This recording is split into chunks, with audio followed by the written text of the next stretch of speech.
Welcome back ladies and gentleman.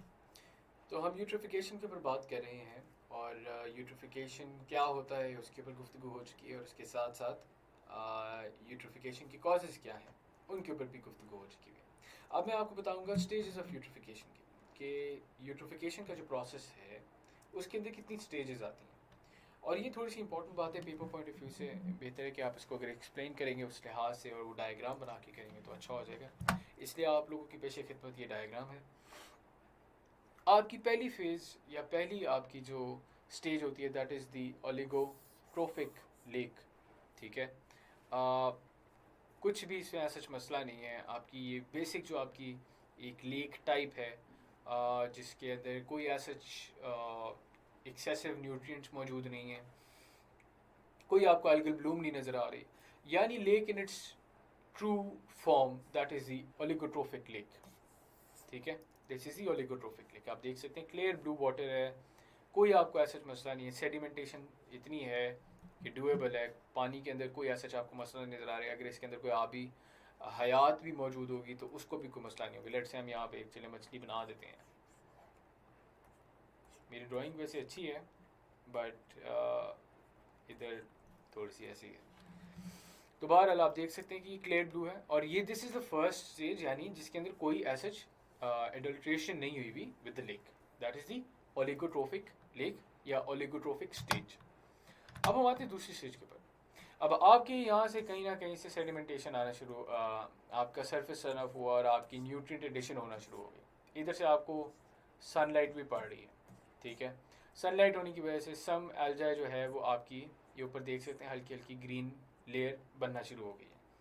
उसके साथ क्या होता है, आपकी जो सेडिमेंट बिल्डअप है वो भी ऑटोमेटिकली स्टार्ट होना शुरू होता है, क्योंकि ज़ाहिर है आपके जो क्या कहते हैं प्लांट्स हैं, शैलो प्लांट्स हैं, वो भी तो मरते हैं ना।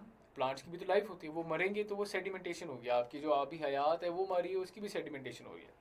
तो आहिस्ता आहिस्ता आपकी सेडिमेंटेशन भी बढ़ी, आपकी एल्गाई ग्रोथ आना शुरू हो गई, एल्गाई आपकी बढ़ना शुरू हो गई। जिस तरह से एल्गाई आपका आ रहा है और एल्गाई की ग्रोथ हो रही है, तो एल्गाई ने भी तो एक वक्त पे आके इनकी भी तो लाइफ का एक इख्तिताम पजीर होगी।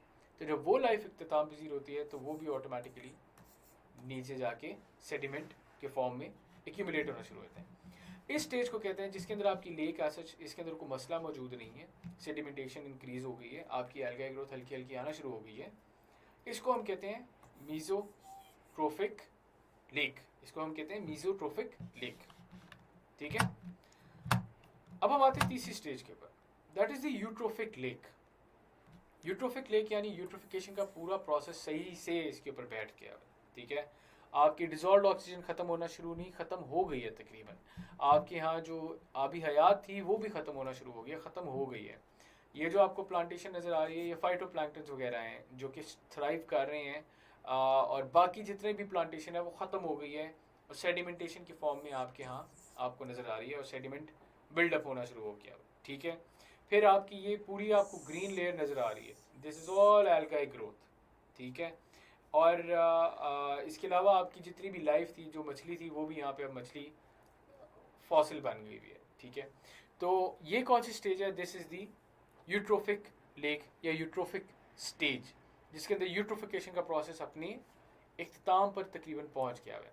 इससे अगला जो प्रोसेस है वो होता है डेथ ऑफ द लेक, जिसके अंदर कोई भी आपको आबी हयात नहीं नज़र आती है, आपको कोई प्लांटेशन ऐसे नहीं नज़र आती। Proper death of the lake है, कोई चीज़ उसके अंदर ऐसा मौजूद नहीं जिसको हम ना उसका पानी पीने काबिल होता है। पानी खैर इसका भी पीने काबिल नहीं है, लेकिन ना उसका पानी पीने काबिल है, ना उसके अंदर कोई ऐसा ग्रोथ होती है। ठीक है, so that is the death of the lake. उसकी कोई अक्सी नहीं है, बस यही है। इसी के अंदर आप मॉडिफिकेशन थोड़ी बहुत देख सकते हैं। सो 3 हमारी स्टेजेस हैं, एक बार फिर मैं रिपीट कर देता हूँ। First is the oligotrophic lake या oligotrophic stage, then is the mesotrophic lake, and then lastly it is the eutrophic lake या यूट्रोफिक स्टेज। ये 3 स्टेजेस आ जाती हैं आपकी ऑफ यूट्रोफिकेशन। तो उम्मीद है कि आप लोगों के सामने ये सारी चीज़ें क्लियर है। Diagrams are very important, I can not emphasize much. ठीक है, सेल्फ एक्सप्लेनेटरी है, इन्वायरमेंटल साइंस का पेपर है। Until unless you do not draw it is going to become difficult for you to score marks. ठीक है, तो बड़ा ज़रूरी है कि आप अच्छे से ड्राइंग्स बनाएं, और ड्राइंग्स आपने इसी तरह से दिखानी है, covering all the aspects. Impact के ऊपर आते हैं ऑफ यूट्रिफिकेशन। सबसे पहला और सबसे बड़ा जो इसका इम्पैक्ट है, that is on the survival of fish and aquatic life. आपकी जितनी भी एक्वेटिक लाइफ है उसकी सर्वाइवल का मसला बनता है। देखिए, मछलियाँ जो हैं उनको भी सांस लेना होता है, उन्होंने ऑक्सीजन कंज्यूम करनी होती है। उनकी ऑक्सीजन कहाँ से होती है? That comes from the dissolved oxygen part.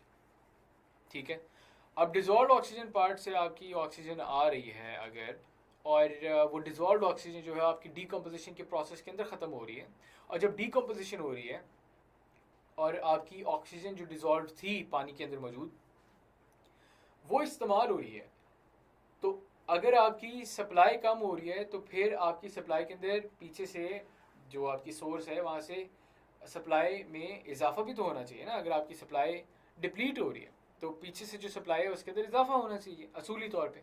लेकिन उस एल्गल ग्रोथ की वजह से आपकी ऑक्सीजन जो है उसके अंदर भी कमी मौजूद आपको नज़र आती है। और ये क्या होता है, इसका नुकसान किसको होता है? इसका नुकसान होता है आपकी फिशरीज़ को। ठीक है, तो ये होता है आपकी फिशरीज़ का सबसे बड़ा नुकसान है, आपकी प्लांट स्पीशीज़ को नुकसान है जो कि प्लांट आपके वाटर के अंदर मौजूद हैं, और आपकी फिशरीज़ जो के अंदर पानी के मौजूद हैं उनको नुकसान है। ठीक है, आपकी dissolve oxygen reaches hypoxic levels, यानी बहुत कमी आ जाती है उसके अंदर। The animal and plant species and the water such as shrimp, fish and other aquatic biota suffocate to death. ठीक है, श्रिम्प एक ऐसी मछली है जो कि सफोकेट कर जाती है and it dies because of the less amount of oxygen. ये ऐसी है जैसे हमारा दम घुट रहा हो, एक कमरे के अंदर से ऑक्सीजन निकाली जाए और हम सांस ही ना ले सकें। ये एक्वेटिक इन्वायरमेंट के अंदर जिधर से उन्होंने सांस लेनी थी वो आप ऑक्सीजन ही उधर से खींच रहे सारी, और वो सारी डिप्लीट हो रही है विदाउट एनी सोर्सेज जो कि उसको रिप्लेनिश कर रही हो। उसकी वजह से आपके डेथ होना शुरू हो जाती है of the fisheries. In extreme cases the anaerobic condition. Anaerobic condition कौन सी होती है, इसके बारे में गुफ्तगू कर चुके हैं। ऐसी कंडीशन जिसके अंदर ऑक्सीजन बिल्कुल नहीं होती। ठीक है, ऑक्सीजन का ना होना defines anaerobic conditions. So anaerobic condition encourages the growth of bacteria that produces toxins which are deadly to the marine mammals and birds. यानी birds और marine mammals जो कि आके जो कि ज़ाहिर marine mammals जो कि लेक्स के अंदर मौजूद थे, प्लस आपके और एक्सटर्नल mammals जो कि आके पानी पीते हैं लेक से। ठीक है, और birds जो कि आके पानी पी रहे होते हैं लेक से, उनके लिए वो पानी जहरीला हो जाता है। तो यूट्रोफिकेशन का एक नुकसान ये भी है कि ये सिर्फ और सिर्फ आपकी फिशरीज या आपकी एक्वेटिक लाइफ जो कि पानी के अंदर मौजूद है उसके लिए नुकसानदेह नहीं है, बल्कि वो तमाम तर हयात जो कि आपकी लेक के साथ या वाटर बॉडी के साथ अटैच्ड है इन वन वे और दी अदर, उसके लिए भी नुकसानदेह। क्यों? क्योंकि यूट्रोफिकेशन जब डेथ ऑफ लेक हो जाती है तब आपका पानी जो है वो प्रॉपर टॉक्सिक पानी बन जाता है, वो जहरीला पानी बन जाता है। The growth of phytoplankton also causes reduced ice penetration into the lower depths of water. This is about aquatic dead. ये बात हम खैर बहरहाल कर चुके हैं, तो हम आगे चलते हैं। अब आप ये देख सकते हैं ये सारे का सारा ग्रीन पानी है, this is all eutrophic water, और ये आपकी फिशरीज की डेथ आपको नज़र आ रही है। ये आप देख सकते हैं एक प्रॉपर एल्गा ग्रोथ है, और ये आपकी मछली बेचारी अपनी ज़िंदगी से हाथ धोए बैठे हुए नज़र आपको आ रही है। फिर डिटोरिएशन ऑफ वाटर क्वालिटी, वही जो हम बात करते हैं उसी पिछले पॉइंट को कंटिन्यू करते हुए, आपकी बैक्टीरिया ऐसा आ जाता है, आपकी एनारोबिक कंडीशन जो है it gives rise to the bacterial population that is present in the water body. और वो जो बैक्टीरियल पॉपुलेशन है वो फिर क्या करती है, वो आपकी वाटर क्वालिटी का जो है बहुत नुकसान करती है। More than 2 million people residents of Wuxi, China could not access piped drinking water for more than a week due to severe attack by algal blooms on Lake Taihu in 2007. Lake टाइहू में algal blooms आ गए तो उसकी वजह से पानी एक तो आपका जहरीला हो गया था, फिर उसका दूसरा मसला ये था कि algal blooms की वजह से जो पानी के पाइप्स थे उनके अंदर ब्लॉकेजेस आना शुरू हो गई थी, और पानी एक तो जो था वो भी जहरीला, और वो फिर मुयसर भी नहीं था हो रहा, हफ्ते तक वो पानी के बगैर रहे हैं।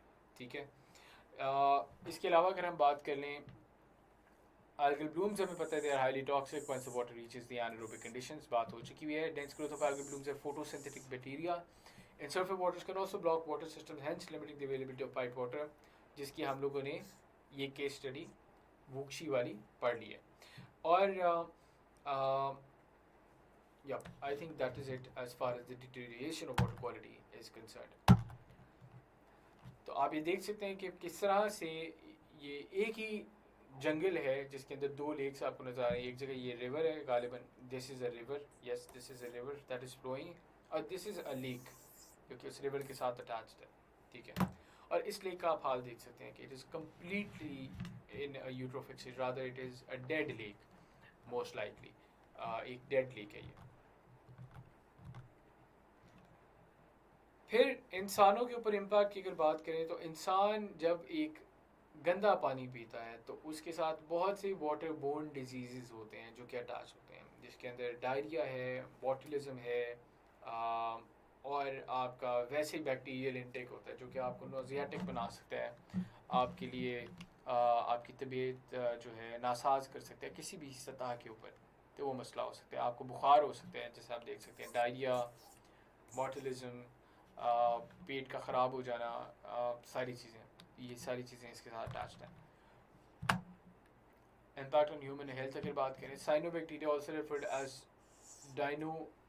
dinoflagellates which generates red tide release very powerful toxin with high poison levels in the water even at low concentrations। ये कब होता है? जब आपका पानी के अंदर एनारोबिक कंडीशंस आना शुरू हो जाती हैं। कुछ केसेस के अंदर अगर बहुत ही जहरीला पानी आप पी लेते हैं तो जाहिर है जहरीला होता है, death of humans and animals, it becomes a common site.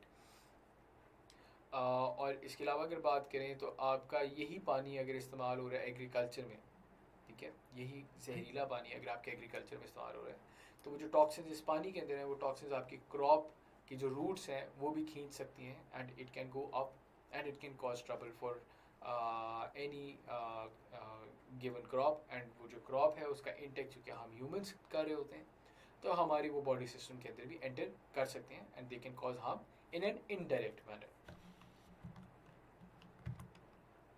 End of course lastly social loss भी है। ज़ाहिर है अगर लेक्स हैं वो आपकी एक आप कह रहे हैं ये ऐसे ही है कि आपकी लेक सैफ अल मलूक और आपकी लुलूसर लेक जो है बड़ी फेमस लेक्स हैं नारायण का खान की, ये एल्गल ब्लूम्स की वजह से डेड हो जाती हैं, ठीक है, और इनका बुरा हाल हो जाता है, और अंदर एक्वेटिक लाइफ सारी ख़त्म हो जाती है। आपकी लेक्स जो हैं उनका पानी बिल्कुल जहरीला हो गया है, कोई फ़ायदा नहीं है, बू आ रही है उधर से।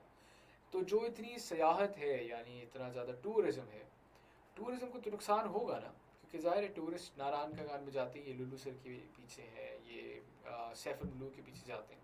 अगर सैफ अल मलूक की का वो चार्म ही नहीं रहेगा तो आपकी ज़ाहिर सियाहत को भी फ़र्क पड़ेगा। तो this is the social loss that we are talking about, degradation of your recreational activities. इसके अलावा अगर बात करें तो आपकी फ़िशिंग एक्टिविटी ख़त्म हो जाएगी, इकोनॉमिकल लॉस भी है, आपका सोशल लॉस भी है। तो this is more of a social and economic loss, ठीक है। So this is as far as the impact of eutrophication है कंसर्न। इस वीडियो के अंदर हम लोगों ने स्टेजेस ऑफ यूट्रिफिकेशन के ऊपर गुफ्तगू की है और साथ ही हम लोगों ने इम्पैक्ट ऑफ यूट्रिफिकेशन के ऊपर गुफ्तगू की है। लास्टली अब हम रेमीडियल मेजर्स देखेंगे एंड उसके बाद इसको समराइज़ करेंगे और यूट्रिफिकेशन के टॉपिक को हम फिर इख्तिताम करेंगे। अगली वीडियो में आपसे मुलाकात होती है जिसके अंदर हम रेमीडियल मेजर्स के ऊपर गुफ्तगू करेंगे। बहुत शुक्रिया।